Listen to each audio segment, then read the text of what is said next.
Guys, so I got a request to do a quick little speed and camera test comparison here between the S6 Edge Plus and the iPhone 6s here. So obviously these have been on the market for a while now, but it is interesting to see the state of affairs in early 2016 to see how they compare here on the latest softwares. So I have done a camera test and performance test, and I was quite interested in the comparison here between these two. So I think we're running iOS 9.2.1 official on the iPhone here. So we do have some apps on both of them as well, which is nice. And we'll just have a look at the performance here.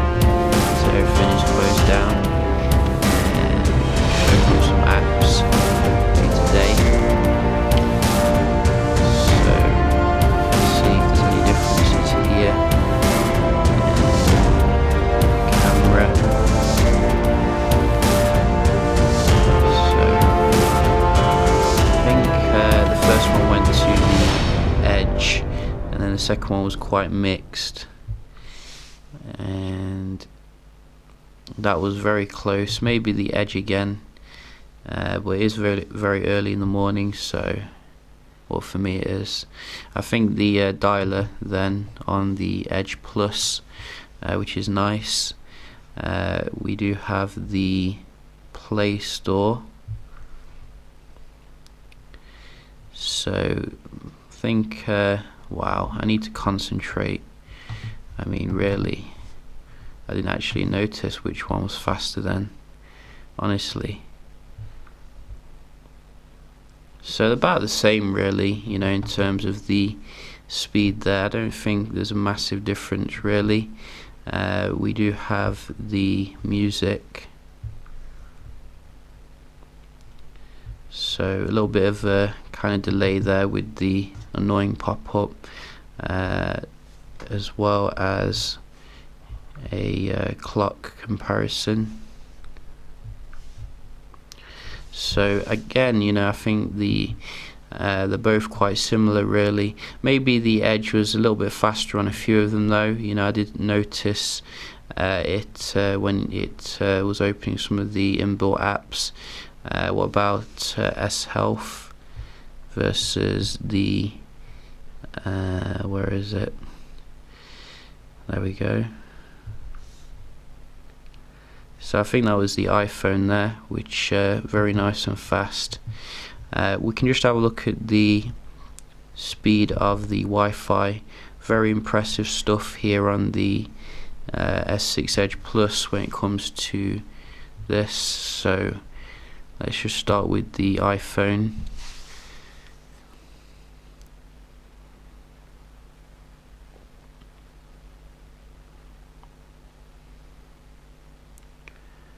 And the iPhone doesn't disappoint, very nice solid score there indeed.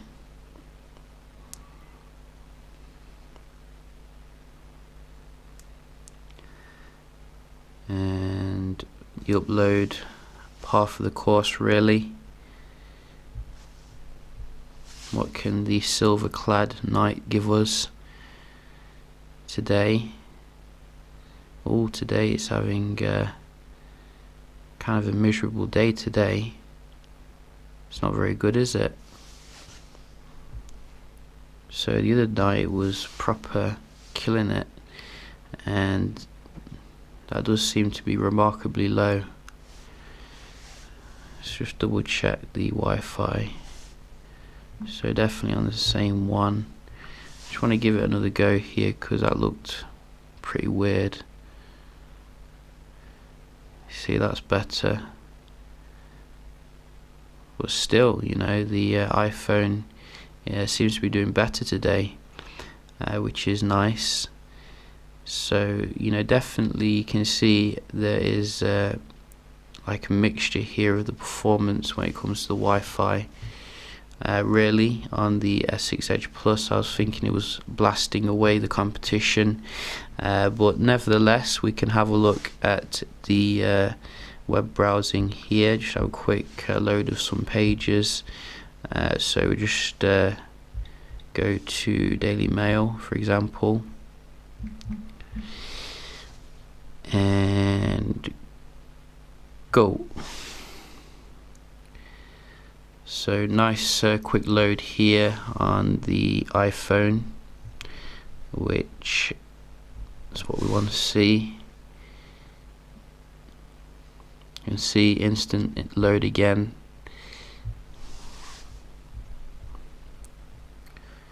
So let's click on a new web page.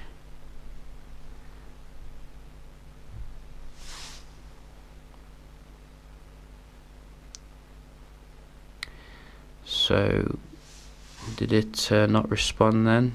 Just go back. Let's try that again.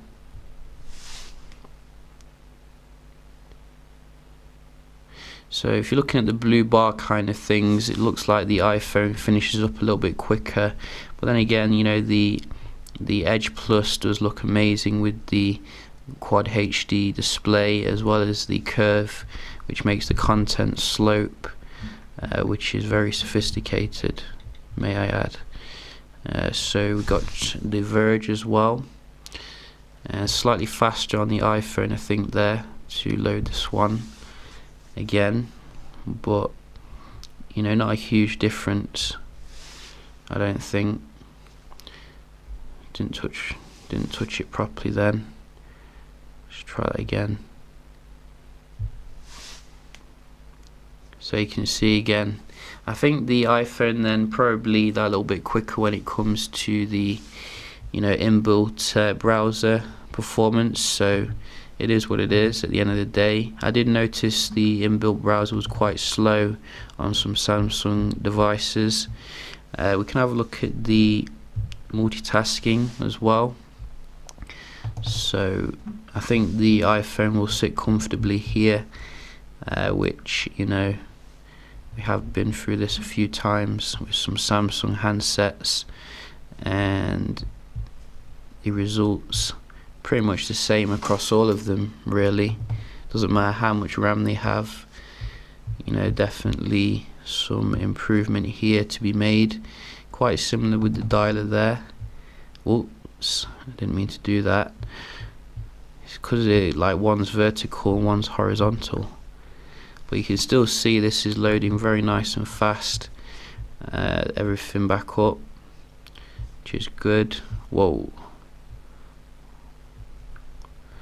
So probably the iPhone here again. You know, we do like nice conclusive result. I did do a camera test comparison between the two as well. So you know, we can just get up the camera here on both of them, and did do like some low light shots as well as the good light kind of shots as well, out and about. And I have to say, I think I prefer the ones on the S6 Edge Plus really. Like the Note 5, you know, they're just more engrossing, and the like this a little bit brighter. Maybe you can see on this shot, for example, everything just pops, whereas on the iPhone, you know, it's a little bit more duller.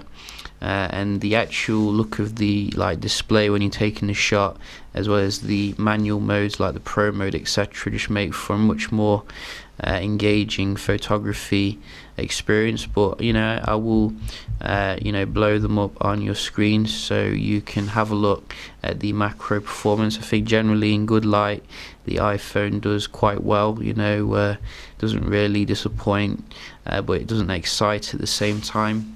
I think iPhone 7 should definitely, you know, aim to excite us a little bit more and push things forward, because they have been sitting on the top of the camera, you know, game for a while, and you'd think that they would, you know, want to improve there.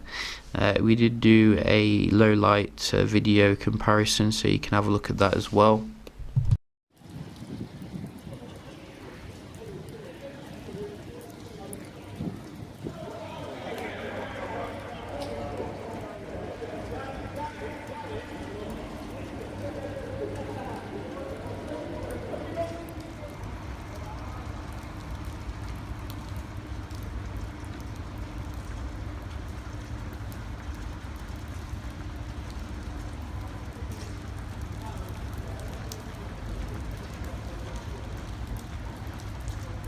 So, you know, as you can see here, I think if we to summarize, the raw performance still seems to be that little bit better on the iPhone day to day in terms of the, you know, multitasking, etc. But the camera, you know, is still better on Samsung. Samsung definitely has surpassed the iPhone there. But we'll definitely see what the Galaxy S7 and the iPhone 7 brings. You know, both very hotly anticipated. And we'll see if Samsung can get hold of the software kind of issues, because obviously, you know, despite the speed, the S6 Edge Plus does have a lot of advantages when it comes to, you know, the multitasking, etc. It's a very exciting device, something that you want to spend money on. Looks absolutely beautiful, goes a lot farther, I think, than the iPhone design, and you know, that's something you need to measure into the equation. But yeah, just a quick little comparison here then between the latest Apple and Samsung devices. Hope you did enjoy, and I'll see you in the next one. Cheers.